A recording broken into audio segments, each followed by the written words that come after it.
Let's talk about working with buyers. The very first step is going to be your first meeting or your consultation. What that's really about is you're setting the tone. You're really seeing what they want, what they need in the house, what area they want to be. Is that an area you're even going to want to work in? Is it like an hour away from where you live? Are you better off referring them to someone else? In this situation, what you're mainly doing is you're managing expectations.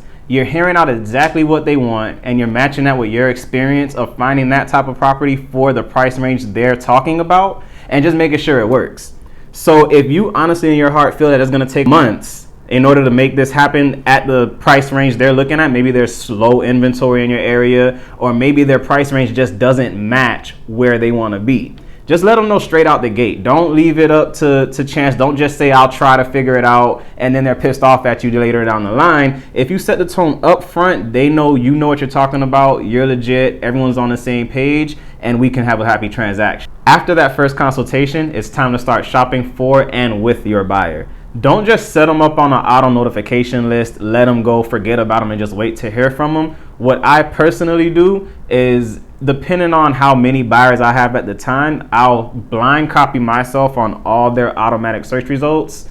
And if I see something that I personally like, or I think, you know what, I think they love this, I'll give them a call and say, hey, I found something I think you're going to like. When do you want to see it? You didn't really do much because it came up in an auto notification and you just opened the email, but it looks like, and they feel like you're really going to town and working for them. They want to see that. They don't want to just hire you and never hear from you again. It makes them uncomfortable, and over time, they may think you're not working on it at all and go out and find a whole nother agent, and by the time you do call them to follow up, it's happened to me, they'll tell you we already bought a house. After the first consultation, it's about time to start looking and sending some properties to your clients. In this time, you look at your notes you took from your first consultation, look online, check MLS, and just plug in that information on there, and you'll develop a small list. If you see the list is really big, like a list of 200 homes or 150 homes, I'd narrow it down a little more. You can narrow it down by ways of, say, only sending them homes with central AC, only sending properties that have washer dryers inside. If they have pets and they're looking for a condo, you're not going to want to send them condos that aren't pet friendly.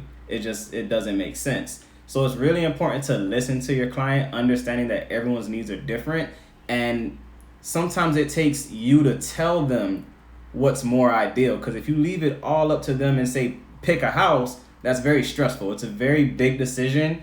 It's a very stressful decision, and it's a very long-term decision. Once they buy this house, they're there for some years. So it's very important that you speak up, don't be shy, and show your assertiveness and your professionalism, and that this is what you do and no one knows it better than you. Once they've picked a few houses, let's just say they favorited 20, 25 houses, it's about time to call them and just make sure that the houses they've selected they can actually get into. So if there's an association, make sure the association doesn't have any minimum credit scores or income restrictions that, though they've approved for the loan of this size, they have to get through the association. There's two different bodies they have to get through: the lender, the association, and also you just want to make sure that there's no liens or violations, but that's another video for another day. Once you've set up the showings for however many houses you've agreed to show that day, there's no cap, there's no minimum. It's whatever you yourself as a person are willing to do.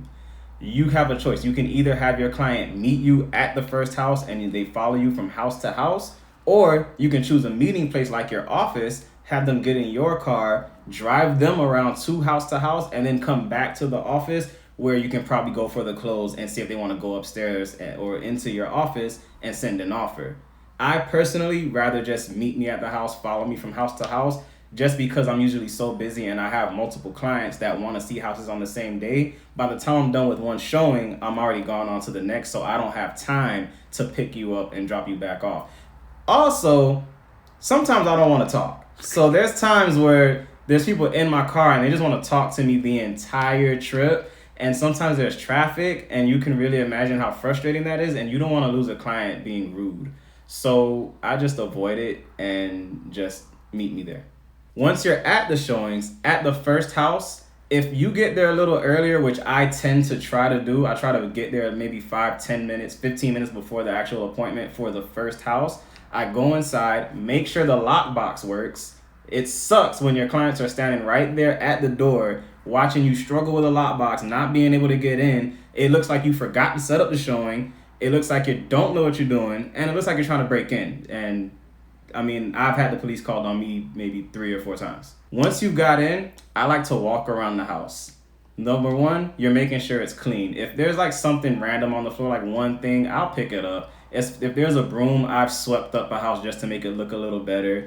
I open all the windows just to show the natural light. If you open the windows and it looks just unpleasant out there, you can close it, but still show your client what's out there. You just don't want that first impression to be, oh no. I also turn on all the lights. Even if the windows are open, I turn on all the lights because I want the house to show as bright as possible. And I really want my client to see everything. Even if there's a flaw like stains on the ceiling, I want them to look at all of that. Once your buyer selected a house, it's time to send an offer. So in this moment, it's time to go back home, go back to the office, get on the computer. What I personally do first is I'll look on tax roll and just see, are they behind on their taxes? Are they behind on their mortgage payments? Is there anything on here that shows they may have a sense of urgency to sell this house? Also, while I'm there, I'll look at the bedroom and bathroom count. If the house I just showed is a 4.2 and the tax roll says it's a 2.1, we have an issue.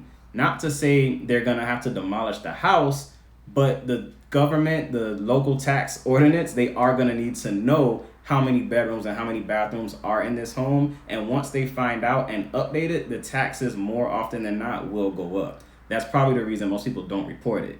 If they want the full value of their 4.2, they're gonna have to update it to a 4.2. If it's still a 2.1 on tax roll, I'm gonna send that offer to buy this 2.1 according to what the state thinks it is. And on closing day, you have a choice. As a realtor, you're not legally required to show up. The lender doesn't need you there. It's these little things that really make or break your overall relationship with your client. I kind of look at it as graduation day. It's like if your mom didn't show up or your sibling or someone you really loved or cared about didn't show up, you'd be pretty sad. They may not show it, but when you walk in, they tend to get a little excited to see you again that one last time. You can bring some champagne to have after closing. Bring them a closing gift. This is really where your referrals come in, and the referrals are the most important part of your business. I personally am about 80% referral based. I don't have a marketing campaign. I just make some content, treat people great, and I talk to more people. Your job as a realtor is to bring people in, and you bring in more people by treating the people that came in better so they bring more people in. I hope that helps. If you want to be a realtor but don't have time, there's a link in the description for the school I went to, realestateexpress.com. I did it fully online. See you guys in the next one.